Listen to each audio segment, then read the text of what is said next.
Hello दोस्तों, Indian civil services हमारे इस यूट्यूब चैनल पे आप सबका एक बार फिर से बहुत बहुत स्वागत है। दोस्तों, जैसा कि आप सब जानते हैं, हम आप सबके लिए प्रतिदिन IAS, PCS, UPSC, SSC, bank, railway व अन्य कॉम्पिटिटिव एग्जाम्स के लिए स्टडी मटेरियल लेकर हाजिर होते रहते हैं। तो दोस्तों, इसी कड़ी में आज हम आपसे बात करने वाले हैं आधुनिक भारत के इतिहास से कुछ अति महत्वपूर्ण क्वेश्चन के बारे में, जो कि हर एग्जाम में बार-बार पूछे जाते हैं। तो दोस्तों, आज की ये वीडियो शुरू करने से पहले हमारा आपसे विनम्र निवेदन है कि आप हमारे चैनल को सब्सक्राइब कर लीजिए और बेल के निशान को दबा दीजिए, जिससे हमारी आने वाली हर वीडियो का बेल नोटिफिकेशन आपको तुरंत मिल सके और आप हमारी वीडियो सबसे पहले देख सकें। तो दोस्तों, आपका ज़्यादा समय न लेते हुए चलिए वीडियो को शुरू करते हैं। दोस्तों, आज की वीडियो का पहला प्रश्न है कि 1906 में 1906 में 1906 में लंदन में अभिनव भारत की स्थापना किसने की थी? पूछा जा रहा है कि 1906 में लंदन में अभिनव भारत की स्थापना किसने की थी? तो दोस्तों, इसका सही उत्तर है विनायक दामोदर सावरकर ने। जी हाँ दोस्तों, अगर आपसे पूछा जाए कि 1906 में लंदन में अभिनव भारत की स्थापना किसने की थी, तो आप याद रखेंगे विनायक दामोदर सावरकर ने। अगला प्रश्न है, ठीक उस समय जब उत्साह अपनी पराकाष्ठा पर था जब उत्साह अपनी पराकाष्ठा पर था, पीछे हटने का आदेश देना राष्ट्रीय विपत्ति से कुछ कम नहीं था। यह किसका कथन है? तो ये कथन है सुभाष चंद्र बोस का। जी हाँ दोस्तों, अगर आपसे पूछा जाए कि ठीक उस समय जब उत्साह अपनी पराकाष्ठा पर था, पीछे हटने का आदेश देना राष्ट्रीय विपत्ति से कुछ कम नहीं था, यह कथन किसका है? तो आप ध्यान रखेंगे सुभाष चंद्र बोस का।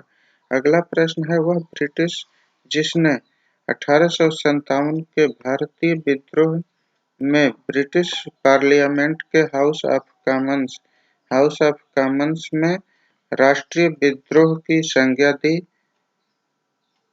दी थी, वह कौन थे? तो इसका सही आंसर है डलहौजी। जी हाँ दोस्तों, अगर आपसे पूछा जाए कि वह ब्रिटिश जिसने 1857 के भारतीय विद्रोह को ब्रिटिश पार्लियामेंट के हाउस ऑफ कॉमन्स में राष्ट्रीय विद्रोह की संज्ञा किसने दी थी, तो आप याद रखेंगे डिजरैली ने। इसका सही उत्तर है डिजरैली। तो दोस्तों, आज की वीडियो शुरू कर रहे हैं। चलिए वीडियो में आगे बढ़ते हैं। और दोस्तों, हमारे ये प्रश्न आपको कैसे लग रहे हैं, हमें कमेंट करके जरूर बताइएगा। अगला प्रश्न है, 1939 के भारतीय राष्ट्रीय कांग्रेस के त्रिपुरी अधिवेशन में सुभाष चंद्र बोस अध्यक्ष निर्वाचित हुए, किंतु उन्होंने त्याग पत्र दे दिया। इसके बाद इसके बाद किसे अध्यक्ष बनाया गया? तो आप याद रखेंगे राजेंद्र प्रसाद को। देखिए, कथन पे ध्यान दीजिए। 1939 ईस्वी के भारतीय राष्ट्रीय कांग्रेस के त्रिपुरी अधिवेशन में सुभाष चंद्र बोस अध्यक्ष निर्वाचित हुए, किंतु उन्होंने त्याग पत्र दे दिया। इसके बाद किसे अध्यक्ष बनाया गया? तो इसका सही उत्तर है राजेंद्र प्रसाद को। अगला प्रश्न है, 1858 के महारानी के घोषणा पत्र में किस विषय पर नई नीति की घोषणा की गई? तो इसका सही उत्तर है भारतीय देशी राज्यों से संबंध। देखिए, पूछा जा रहा है कि 1858 के महारानी के घोषणा पत्र में किस विषय पर नई नीति की घोषणा की गई? तो इसका सही उत्तर है भारतीय देशी राज्यों से संबंध पे। अगला प्रश्न है, भारत में लोक सेवा आयोग की प्रथम बार स्थापना किस अधिनियम के तहत की गई? पूछा जा रहा है कि भारत में लोक सेवा आयोग की प्रथम बार स्थापना किस अधिनियम के द्वारा की गई? तो इसका सही उत्तर है गवर्नमेंट ऑफ इंडिया एक्ट 1935। जी हाँ दोस्तों, गवर्नमेंट ऑफ इंडिया एक्ट 1935 के द्वारा।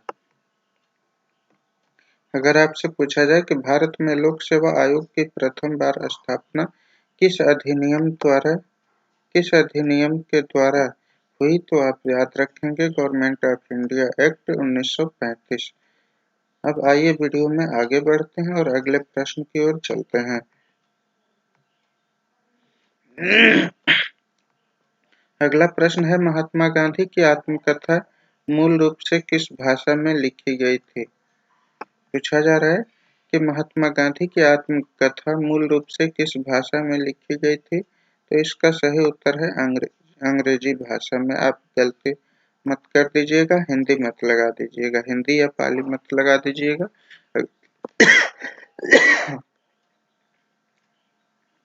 अगर आपसे कभी भी पूछा जाए कि महात्मा गांधी की आत्मकथा मूल रूप से किस भाषा में लिखी गई थी, तो आप ध्यान रखेंगे अंग्रेजी भाषा में।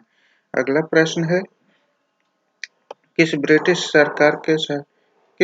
शासक के समय में सर्वाधिक देशी राज्य ब्रिटिश भारत में मिलाए गए, तो इसका सही उत्तर है लॉर्ड डलहौजी के काल में।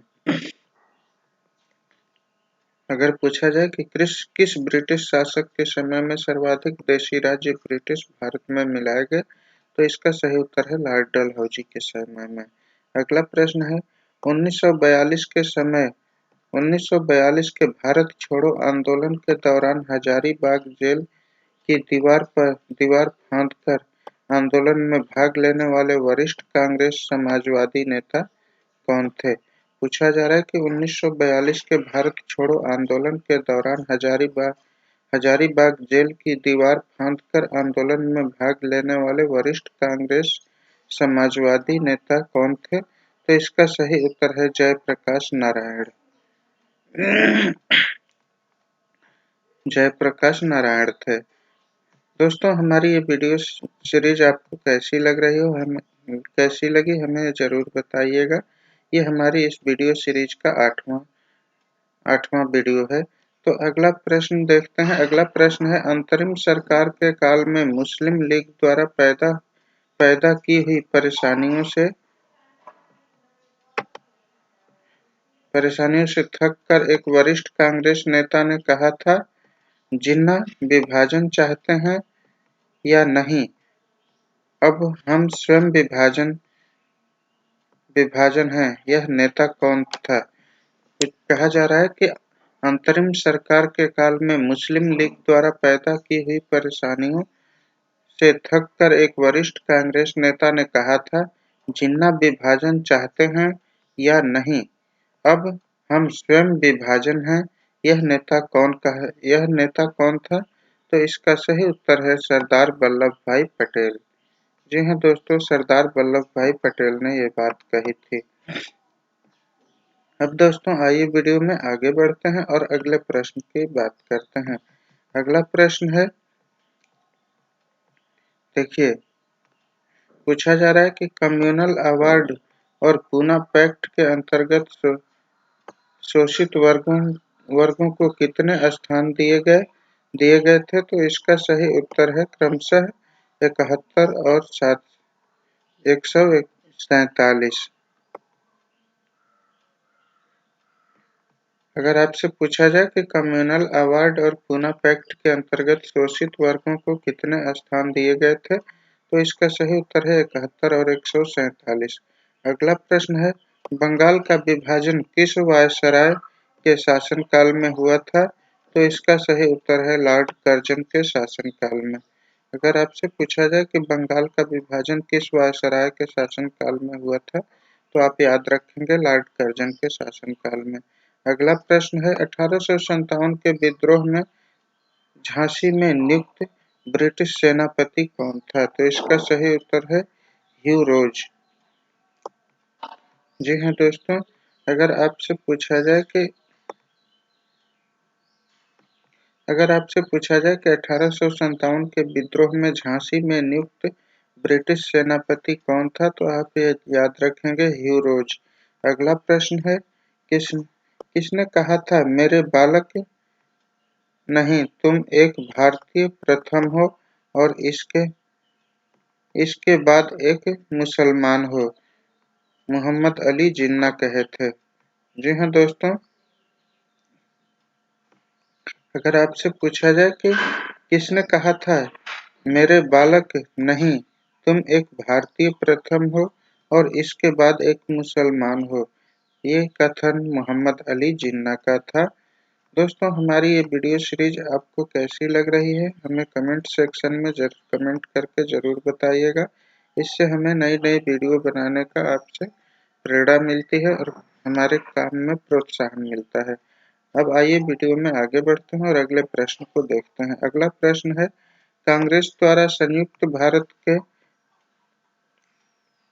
अपने आदर्श को त्याग कर विभाजन की बात स्वीकार करने का प्रमुख कारण क्या था? पूछा जा रहा है कि कांग्रेस द्वारा संयुक्त भारत के अपने आदर्श को त्याग कर विभाजन की बात स्वीकार करने का प्रमुख कारण क्या था? तो इसका सही उत्तर है, कांग्रेसी नेताओं ने अनुभव किया कि गृह युद्ध की अपेक्षा विभाजन श्रेयस्कर है। जी हाँ दोस्तों, कांग्रेसी नेताओं ने यह अनुभव किया कि गृह युद्ध की अपेक्षा विभाजन श्रेयस्कर है, इसलिए उन्होंने विभाजन भारत के विभाजन को स्वीकार कर लिया। अगला प्रश्न है, स्वदेशी आंदोलन सबसे पहले कब प्रारंभ हुआ? पूछा जा रहा है कि स्वदेशी आंदोलन सबसे पहले कब प्रारंभ हुआ? तो इसका सही उत्तर है, बंगाल विभाजन के विरुद्ध हुए आंदोलन के समय। जी हाँ दोस्तों, अगर आपसे पूछा जाए कि स्वदेशी आंदोलन सबसे पहले कब प्रारंभ हुआ, तो आप याद रखेंगे बंगाल विभाजन के विरुद्ध हुए आंदोलन के समय। अगला प्रश्न है, क्रिप्स मिशन के संबंध में यह कथन किसका था कि यह एक डूबते हुए बैंक पर अग्रिम तिथि का चेक है? जी हाँ दोस्तों, ये पूछा जा रहा है कि क्रिप्स मिशन के संबंध में यह कथन किसका था कि यह एक डूबते हुए बैंक पर अग्रिम तिथि का चेक है? तो ये कथन महात्मा गांधी का था। जी हाँ दोस्तों, अगर आपसे पूछा जाए कि क्रिप्स मिशन के संबंध में यह कथन कौन कहा था कि यह एक डूबते हुए बैंक पर अग्रिम तिथि का चेक था, तो अगला प्रश्न इसका सही उत्तर है, महात्मा गांधी का कथन है ये। अब आइए वीडियो में आगे बढ़ते हैं और अगले प्रश्न की बात करते हैं। अगला प्रश्न है, 1857 के विद्रोह में कानपुर में विद्रोहियों का नेतृत्व किसने किया? तो इसका सही उत्तर है, नाना साहब पेशवा ने। जी हाँ दोस्तों, अगर आपसे पूछा जाए कि 1857 के विद्रोह में कानपुर में विद्रोहियों का नेतृत्व किसने किया, तो आप याद रखेंगे, नाना साहब पेशवा ने।